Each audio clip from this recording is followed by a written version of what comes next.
You don't want to take any out of your corporation because then you got to pay tax. So this is the trap that I got into in the hamster wheel.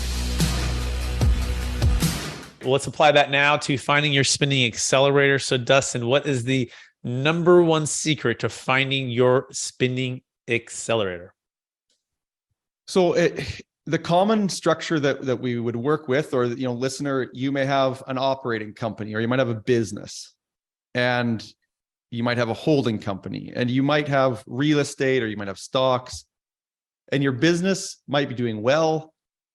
Back to my original conversation about the Harvard Maria at the start, is that you could be saving a lot. And so you're working evenings to weekends, you're saving a lot, and you think, is this it?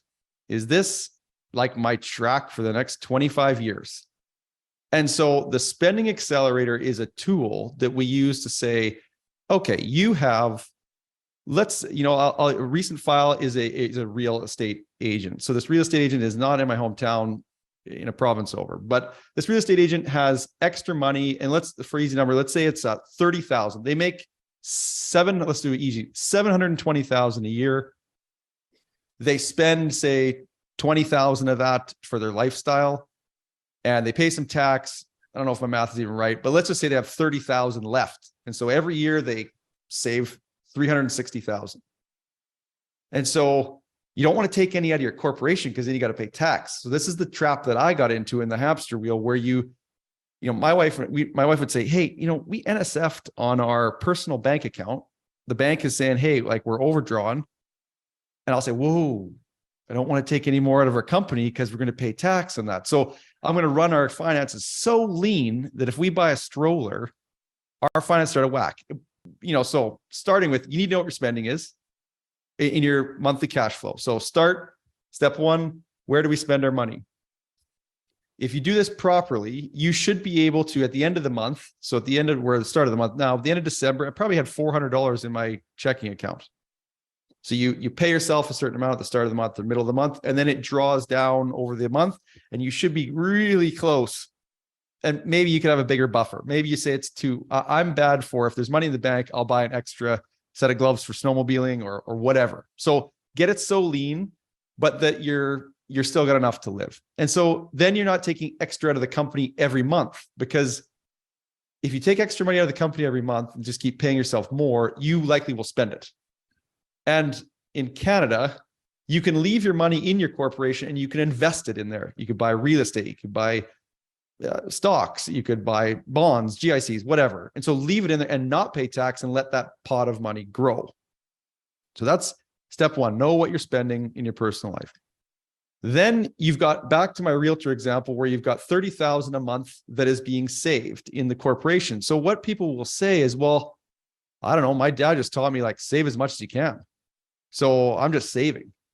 Where again, the spending accelerator, imagine a model, a spreadsheet, however you want to envision, and it's buckets. So here comes this 30,000 down the conveyor belt. And the first kicker, if you ever work in a factory, or, there's a kicker on the conveyor belt that kicks off stuff into a bin. And so the first bin is your emergency savings. So we're going to kick off out of that $30,000 pot, we're going to kick off 5,000. Okay. That goes into a high interest savings bucket. Next bucket over is you want to save and buy a piece of real estate. So we're going to kick off 10,000 because that's something that's important to you. So now we've kicked off another 10. We're down to 15,000 left. So keeping going down the conveyor belt, again, I'm biased. I've seen it work for lots of clients. Dividend stocks, love them or hate them.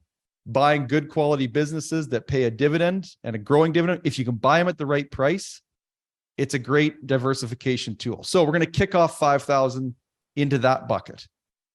So now we've got 10,000 left. I always like a high risk bucket. This is the bucket that, you might totally screw things up and you invest in things that go to zero and lose your money. It's enough that you've got to put enough in there that if you have a win, it's going to be meaningful, but it's not enough that you're not going to get groceries on the table if you screw it up. So maybe we'll put 5,000 in there. So that's, 10 would be 35. So it's 15% maybe of your investable money. Kick that off in the high risk bucket. So now we have, 5,000 left. And so we've got 5,000 left. So you've taken care of your emergency savings. You've got, all these different buckets. The one piece that I haven't talked about yet is good insurance. So life insurance for your family. You've got 5 kids. I hope you've got life insurance, because if you're the primary income, big thumbs up, great. So the primary income earner, if that income earner is gone, that's very bad for family. Simple analogy. Critical illness or disability, you can't work, you're still alive. Your life insurance doesn't kick in. Your income's gone and you're still around. That's equally as bad. So we might put 2,000 of that pot of money into a good insurance plan, 2,000 a month. So now we have 3,000 left. And that's out the back end of the conveyor is a bin that is, let's spend it. And yeah, let's take it out of the company and let's pay the tax and let's get it, a new car, or let's feel good spending it. And the term we use is permission granted. That money is permission granted to go on a trip, permission granted to put a pool in your house. And, and that's just kind of the real simple, I've really simplified it, because it's like, well, what do you pick in the buckets? Well, that we can get into it, but that for people is usually an aha moment. It's like, okay, if I've checked off all the boxes of being responsible and there's still money, and I can see that in 15, 20 years from now, if I just kept doing those things, that pot of assets is more than enough for us, then let's get spending it now. Perfect.